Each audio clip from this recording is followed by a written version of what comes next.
Hi, today I'm going to show you how to change this Olfa rotary cutter blade to a new one, or you want to change it to a painting blade. So this is actually for both handed, left-handed and right-handed. Current mode is at left-handed for people who use on the left-hand side. Okay, I'm going to change it to my right hand. Okay, I'm actually a right-handed. So firstly, you lock it so that it's safe to change the blade. Reduce any risk. Remove the screw from the back of the blade and place it on the table one by one. So this is the second part.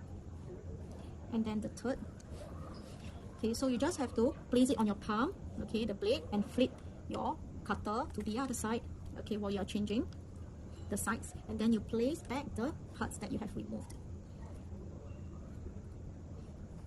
Okay, just make sure that you follow the line of the part. Screw it, tighten it, and then you are good to go.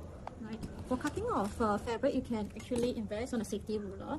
If you often cut heavier materials, heavyweight materials, you can get the safety ruler with a higher height.